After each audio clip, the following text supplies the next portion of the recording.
Sari Mitnick, and this is Seamwork Radio, where we tell stories about the surprising ways that sewing impacts our lives.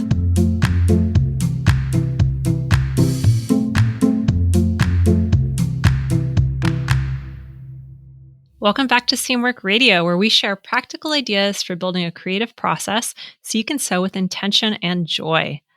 Today, we're talking about what to do when you have tons of ideas and not enough time to make them all. I think that's something that we all go through. We're going to cover our own struggles with having an abundance of ideas, what we've found helpful in sorting through them, and why we think the number one criteria for what you sew should be genuine excitement.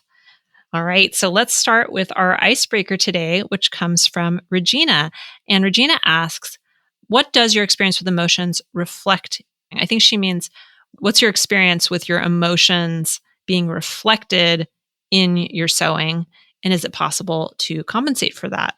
So this came from a longer comment, Haley, we were just talking about. Mm-hmm. So if you want to read Regina's whole comment, you can do that on the community. But what she was talking about was really how emotions might be reflected in your sewing and if you can change that. So what do you think, Haley? Is this something that you have experience with? I mean, yeah, definitely. I think that especially if I'm experiencing an emotion like stress because I'm rushing through a project or I'm frustrated, I think those kinds of emotions can come across because in the finished product because I tend to maybe make more mistakes, be a little bit sloppier. If I'm frustrated, maybe I'll, have ripped something out 5 times and then I'm like, finally, I'm like, well, that's good enough. It's going to stay the way it is. So I think that I wouldn't so much say that I compensate for it is that I try to not continue sewing when I'm in a state like that.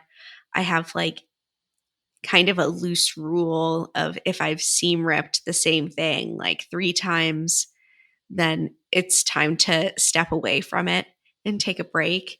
So, or maybe, asking myself, what is it that I'm like seeking from my sewing today?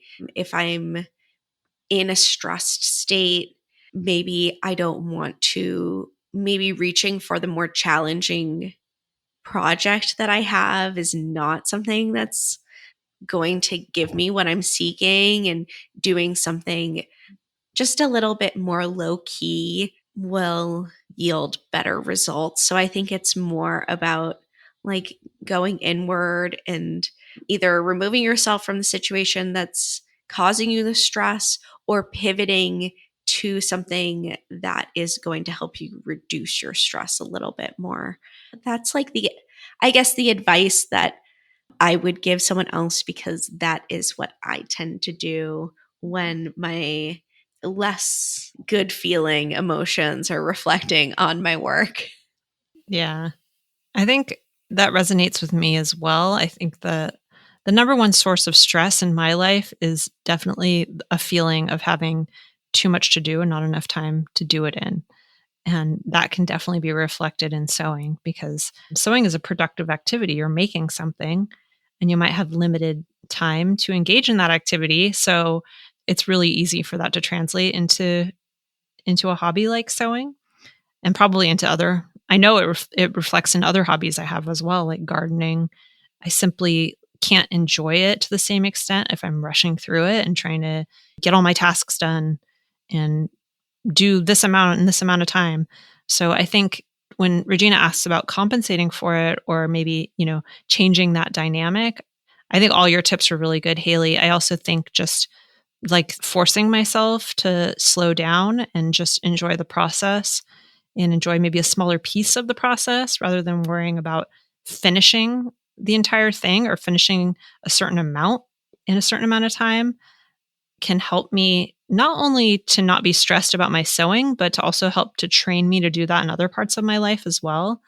To just like, let's slow it down. Let's look at what we're doing in this moment and enjoy what we're doing in this moment, and not focus all the time on the future and on the outcome. and just enjoy the process. And I think that's something that sewing can really help with. And other creative hobbies can also really, really help with. So this is a great question, Regina. It really, really got our gears turning early on this one. Usually our icebreakers are a little bit like lighthearted, but this is a really good one to introduce this episode. So thank you so much, Regina. Yeah. So if you have an icebreaker for us for a future episode, whether it's a deeper question like Regina's or a lighter one, we welcome them all. If you're a member, you can go to seamwork.com/go/icebreakers, and that's going to take you to a post on our community forums where you can share your ideas for icebreakers that we'll use in a future episode. All right, Haley, you want to introduce what we're talking about today?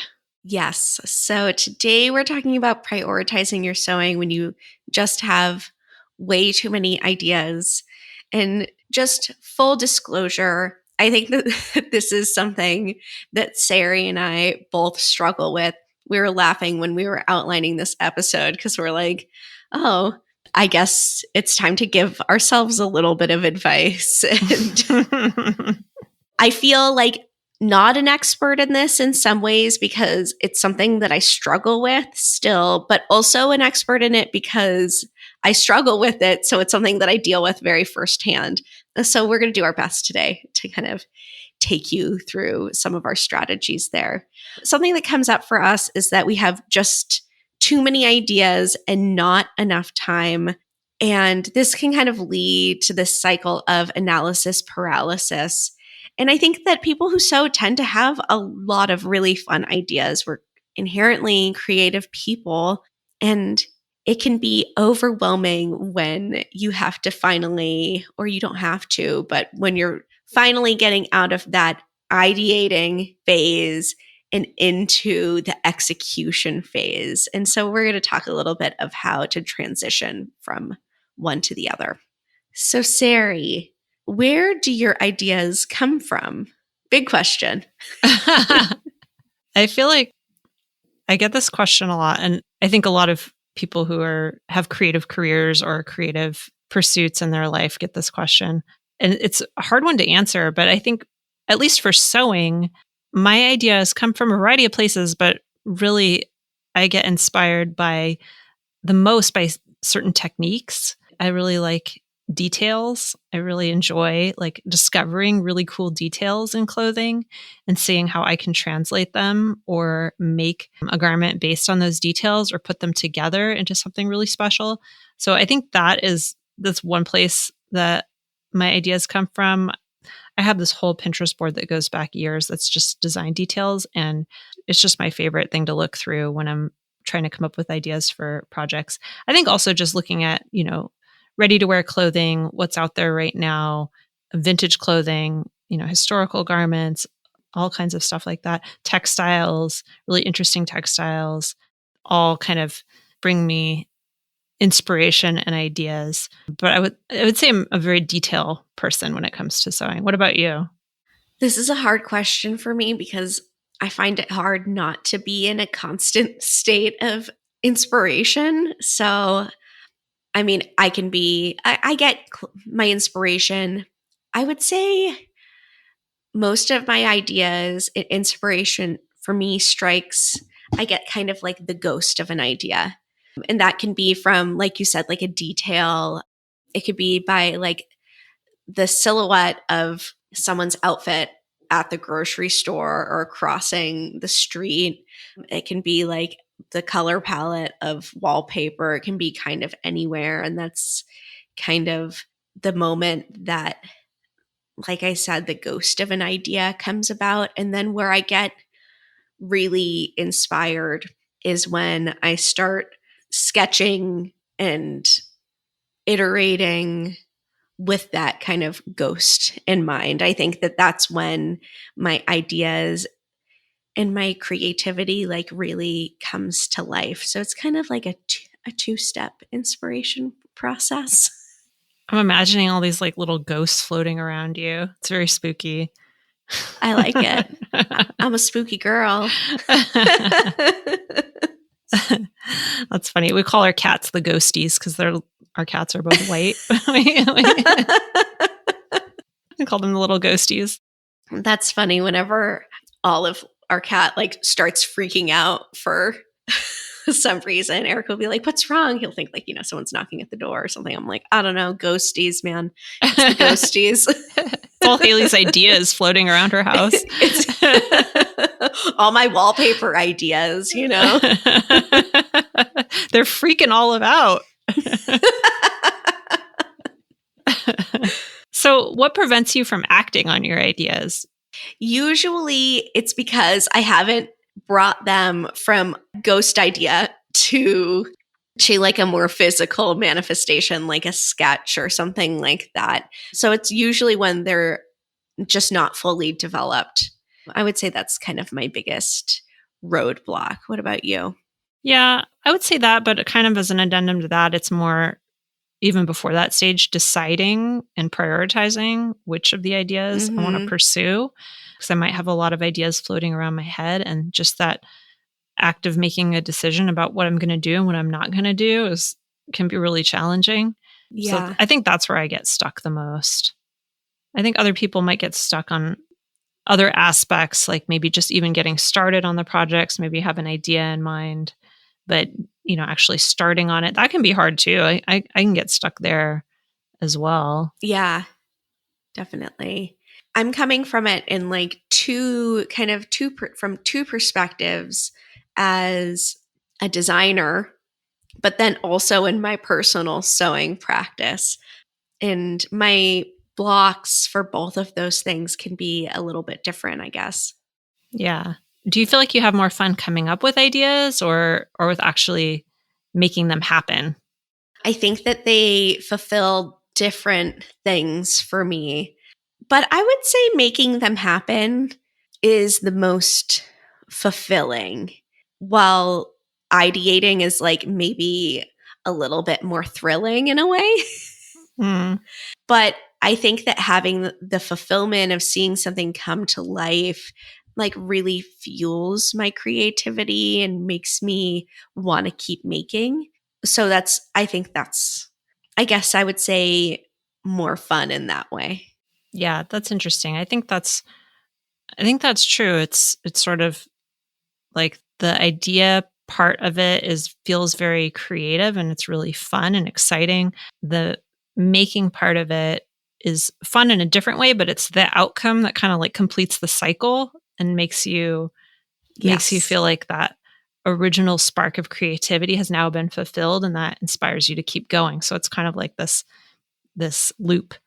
Exactly. And I have to like kick myself into gear, into the actual creation part of the cycle now and again, so I can kind of complete that loop and like get back to that place of initial creativity.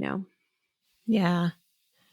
I think with this question about, is it more fun to come up with ideas or actually make them happen? It just makes me think about work, because I just read this book. So we're in the process of hiring an operations person right now. We just started this process, and we use a system at work called EOS, which is just a method of running a business basically. But one of the tenets of it is to separate out the kind of idea person which is called the visionary, from the operations person, who's the person who really executes and makes things happen. And they're both so important, but it describes the characteristics of somebody who's more of like the CEO visionary and somebody who's more of the executor, operations, integrator person. It was so funny reading it, because the list of characteristics of the CEO/visionary role was just like so me to a T. Like everything about it was me. But one of the things that was on it was, you have bite off more than you can chew. You have way more ideas than you can possibly execute. And you just get overly excited about things and try to do too much. And that is definitely me. So I am very, very much an idea person. I really like coming up with big ideas and figuring out what they would look like and how they would function in the end, like what the end product would look like. And then when it comes to the execution, like the detail part of the execution, at least as far as work is concerned, that's where I tend to lose steam. And I think a lot of people are like fall into one of those two things. But when it comes to sewing, I really agree with you that it's kind of like this, because sewing is more of a solitary activity where you are responsible for both the idea aspect and the execution aspect. So for that, Mhm. I think it is important to really embrace both of those things so that you complete that loop that you were just talking about, so that you feel that energy from it. Whereas when you're in more of a team situation, it's okay to have a strength and rely on other people to complete that for you or to work with you on it. So I thought that was really interesting because I definitely identify more with the idea side of things, but it does apply differently in different parts of your life. So Totally. it's kind of cool. Yeah. In the workplace, you and I are definitely more, if you think of it like a relay race, we're the first leg of the Mhm. relay race. And it's really nice and refreshing in my hobby in that space to run the whole race and inspiring in a totally different way. Yeah. And it's interesting because, all of my hobbies are, not all of them, but most of them are like that, where I'm not just coming up with the idea, but I'm also, I'm building the thing, I'm making the thing. Yeah. And so to me, maybe it's a nice break from being kind of head in the clouds, like big picture decision maker kind of person at work, and focusing on, maybe just different aspects of the creation process can be really Yeah. fulfilling. So, what have you found helpful? Knowing that we both have this issue, what have you found helpful in bringing ideas to life? I think that spending adequate time with each idea before I bring it into the creation phase is what is more makes my project more successful and makes me more likely to actually finish it. And so what I mean by spending time with an idea, I mean sketching it, creating a bunch of like really iterating and thinking about all of the different possibilities. I'm spending time sourcing my material, making sure that I have all of the right notions and fabric, thinking through the construction details. I think that by spending that time in the planning phase, I'm much more likely to actually make the project because I'm invested in it. And there's not really any surprises. I'm not going to like get halfway through it and not know what to do or run out of something that I need, a notion or something, and have to put it down. It removes those kind of like future roadblocks for me. Yeah, that's really helpful. What other tips do you have? What else has worked for you? Well, that kind of brings us into the tips portion of today's episode. So I have kind of four, I would say that it's more four steps from bringing an idea from the idea stage into a physical product. And some of this is stuff that I've learned as a designer because I have to sort through a lot of different ideas every season to settle on the things that I think are going to really work best for the brand and for our customers. And some of this is just from my own personal experience as a sewer. So it's kind of informed by both. So, my first tip is to create a system for cataloging ideas. I think that a lot of times a really big pitfall can be is that you have a million ideas, but you have no consistent way of saving them and cataloging them and starting to make sense of them. So I really like to use Pinterest for this. I like Pinterest because it's really easy. I can use it on my desktop. I can use it from my phone. I can take a picture of something I see and upload it to a board. I just find it really really simple and streamlined for me. But if you're a more analog person, you can definitely print images out and do it this way. I like to have the system for cataloging because then I can start to sort through all of my ideas. And this is where I really start to see patterns in those ideas.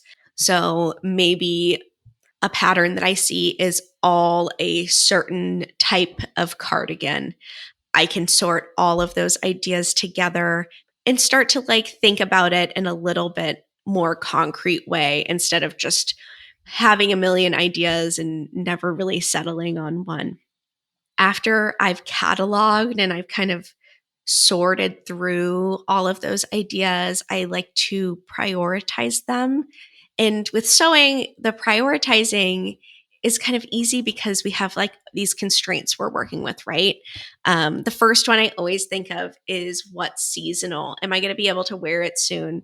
I never feel super inspired to make a coat when it's August. I don't want to like sit with 5 yards of wool coating on my lap in the middle of the summer. Yuck. I think another really important thing to think about is what are you really excited to make?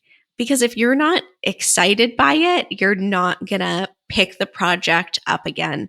So, really making sure that you're not just making something because it's seasonally appropriate, you're also making something because the idea of making it and wearing it is actually thrilling to you. Another constraint you can kind of think of to help you prioritize is what do you have the materials for? What will you easily be able to source the materials for? I think that materials is a big roadblock for a lot of people. And if you find that to be really true in your own sewing, thinking about material when you're prioritizing and deciding on a project can be really helpful to get that idea into a reality. Another thing to think about, especially if you're in the earlier stages of your sewing journey, is thinking about what is going to teach you a skill or a technique that you need to learn. If you're a little bit more advanced, you might think about what you're really excited to try or learn. Sometimes projects, especially when you're in this phase, I think if something is too easy, it's not very exciting anymore. So, really thinking about the things that are going to challenge you a little bit in this stage can really, really help you. Another practical constraint to think about is what do you have time for?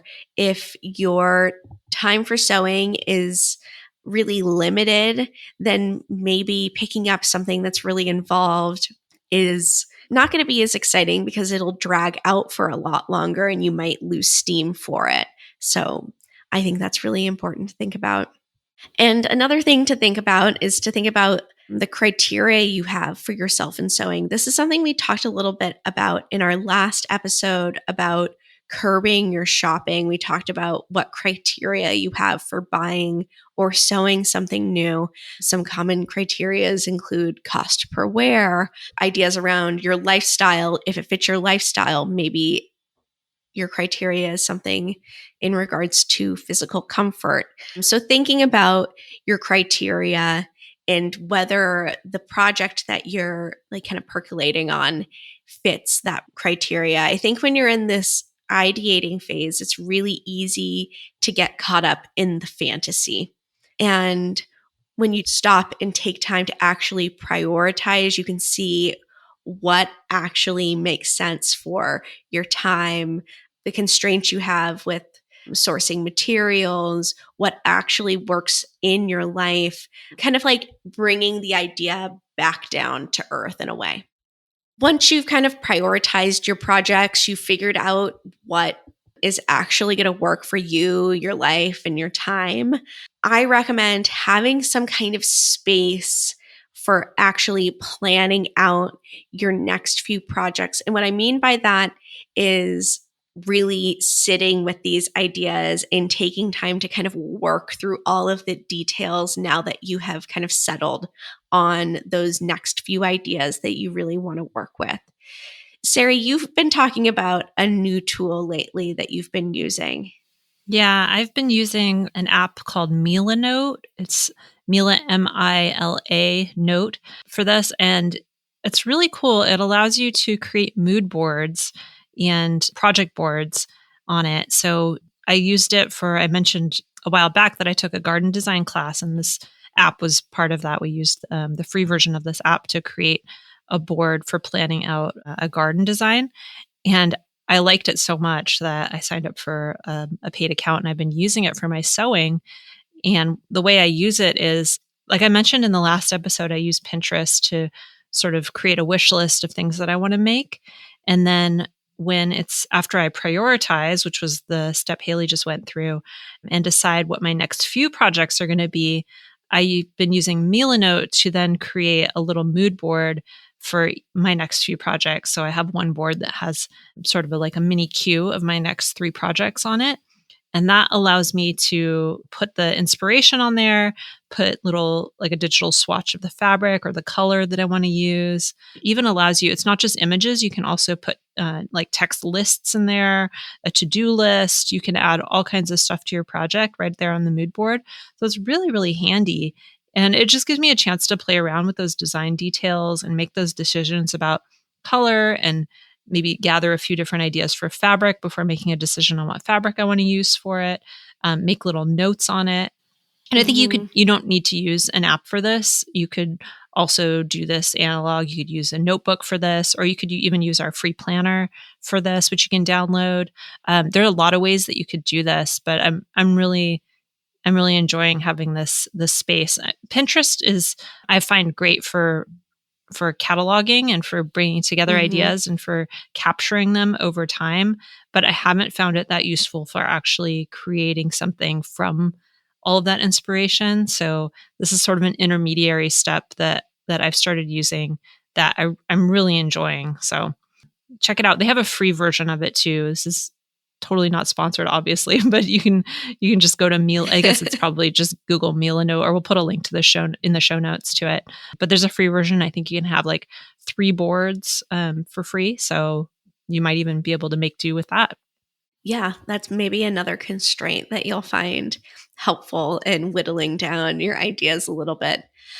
I feel like this is definitely the phase where I tend to take my ideas from, something like Pinterest and have a more physical analog solution for it. So this is the place where I tend to start making physical drawings of, any kind of design changes I want to make to a pattern if I'm using a commercial pattern, pulling fabric out of my stash and kind of pairing things. And then also it's kind of nice because I'll make kind of little bundles for myself in this stage with the pattern in my sketches and my fabric, and I'll start collecting all of the notions. And I feel like that can really help me. It helps me get through kind of a practical roadblock that I have, which is getting my act together and getting all of my materials in one place. And it also, in the process of that, I'm kind of solidifying all of my ideas. So that's another thing that kind of works for me. And then the 4th tip that we have is allow space for wild cards. This is something that we talk about a lot in Design Your Wardrobe.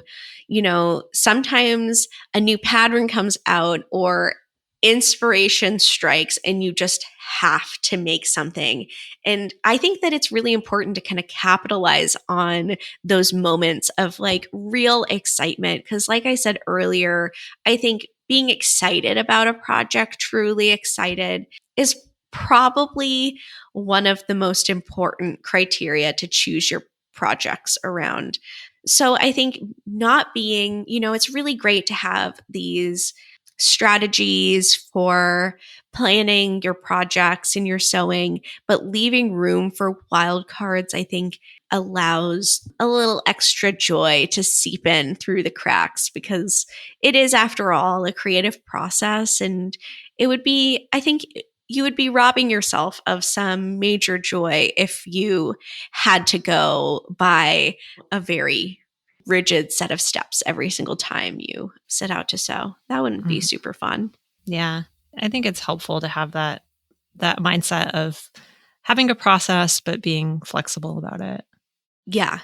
Keeps it spicy. Keep your sewing spicy, y'all. Yeah, it's got to be spicy. Nobody wants bland sewing. Yuck. No. All right. So I will recap the 4 tips that Haley shared, or the 4 steps. They're more steps than tips. So first of all, create a system for cataloging ideas. So it could be a place like Pinterest, some place where you can sort things and just get your inspiration cataloged. The second step is to prioritize it. So there are various questions you can ask yourself to help you prioritize. And it can be helpful just to write those down. But some of the questions we went through today are whether it's seasonal, what you're most excited about, what you have materials for, or you've sourced materials for, what's going to teach you a skill or a technique that you're excited to learn, what you have time for right now, or maybe it's whatever criteria you came up with that we talked about in the last episode for your clothing generally that you need. So whatever is most important for you, use that to evaluate and to prioritize your next few projects. And that's going to differ by person. The third step is to create a planning space for your next few projects so you can sort of take your next few projects that you want to make and really think through them. I mentioned a tool called Milanote that I've been using, but you could also do this in a variety of ways. You could use our free planner. You could use a physical notebook. There's lots and lots of ways you can do this, but the idea is really to take the time and allow yourself the creative space to sort through the details and really figure out what you want to make before you dive in. And then step 4 is just to allow yourself some space for wildcards and for sewing what you're actually excited about in the moment.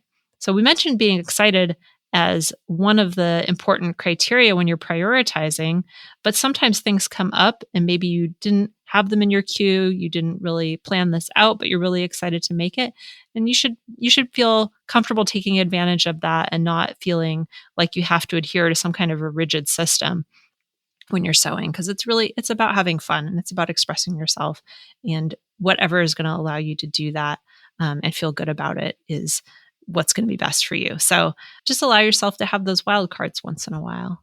So my biggest takeaway from this episode, I think, is that it's very helpful to have a system that you can turn to help you sort through and prioritize your ideas if you're a person that has a ton of ideas, but you shouldn't feel so married to it that you can't deviate from that system.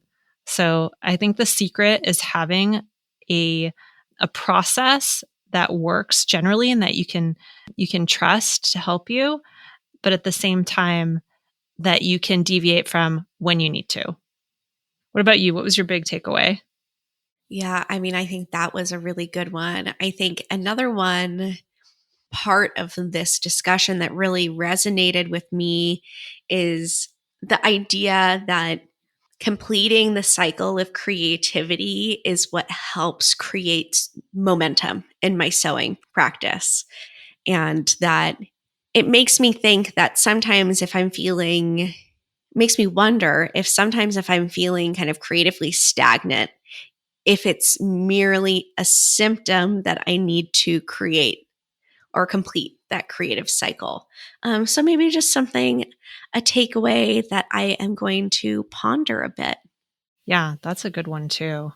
That also made me really think, as somebody who's more on the idea side than the execution side, I think Mm-hmm. the importance of balancing the two was a really big takeaway. Mm-hmm. All right. Well, if you are interested in that free planner that I mentioned, it's at seamwork.com/go/free-planner. And that will take you to our free planner, which you can download. It's 100% free. And it is a little downloadable PDF that you can print, and you can print as many pages as you want. So you can really customize it to your own needs. You can stick it in a binder and use it to plan out your projects for the next season, or even just make yourself a little queue. Like I mentioned before, what I've been using for Milanote, it's a nice way to do it in a more analog format. We also wanted to mention that another thing that you might be interested in that we offer is our Design Your Wardrobe class. When you join Seamwork, you get access to it. It's really, really popular. And it is a 3-week course that guides you through a process of designing a collection of projects for the next season. So this is something that's available as a self-guided program all year long, or we also run it as a group course twice a year. So if you want to learn more about that, you can find it at seamwork.com/go/DYW. That's seamwork.com/go/DYW. And you can learn all about that. And if you're interested in kind of what the nuts and bolts are for sorting through your ideas and really turning it into a design of a few projects, this is a great course and it's totally free for Seamwork members. And if you want a free taste of what's included, take a look at that sewing planner again that I mentioned, because that has some of the concepts embedded within it and it might be helpful to you. And again, totally free. So that's it. If you liked this episode, please consider leaving us a review. We really, really appreciate getting reviews from you. We have a review today from, I'm going to mess up this handle, so I apologize. It is Tete Dunmar, I think. And this person wrote, "Love the content and the way it is presented. Always learn something and enjoy the lovely hosts and their calm presentation." Oh, thank you so much. That's really, really kind of you to say. We're calm. We are calm. I don't always feel calm, but I'm glad that we present calm. I always get described as calm. Calm and soothing. So you can follow us also on YouTube at Seamwork Video. Haley and I are in the process of making some brand new videos for the channel. They're going to be a lot of fun. So if you're not already following us on YouTube, head over to Seamwork Video. You can just search for that on YouTube, Seamwork Video, and find us there. And be sure to hit subscribe because we would love to see you. And we post videos there every single week. So there's brand new content that you might not have seen before. You can also follow us on Instagram at Seamwork. And if you'd like to join Seamwork and become part of our private community, plus get access to hundreds of sewing patterns and dozens of sew-alongs, our podcast listeners get a 50% off lifetime discount when you join us at seamwork.com/go/podcast50.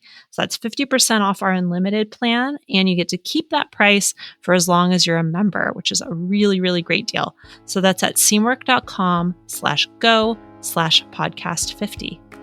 And that wraps us up for today. See you next week. I'm Sari. And I'm Haley. And this is Seamwork Radio. Seamwork Radio is brought to you by the Seamwork community, and you can find us at seamwork.com. If you have a story to share, send us an email at podcast@seamwork.com. We'd especially love to hear stories from those whose experiences often get left out of the conversation, whether because of race, gender identity, sexual orientation, disability, age, or any other reason. Again, that's podcast@seamwork.com. You can find us on Instagram at Seamwork and Seamwork Video on YouTube. We'd love to invite you to join us at seamwork.com. We have an amazing community there, as well as new sewing patterns and classes each month for members. Podcast listeners can get 50% off our unlimited membership, which gets you unlimited downloads from our library of over 150 wardrobe-building sewing patterns. Just visit seamwork.com/go/podcast50. You can also find that link in the show notes. And if you like this podcast, please consider giving us a 5-star review on Apple Podcasts or the podcast app of your choice. It really helps other people to find the show so they can hear these stories too. Thanks for joining us, and we'll be back with you soon. I'm Sari Mitnick, and this is Seamwork Radio.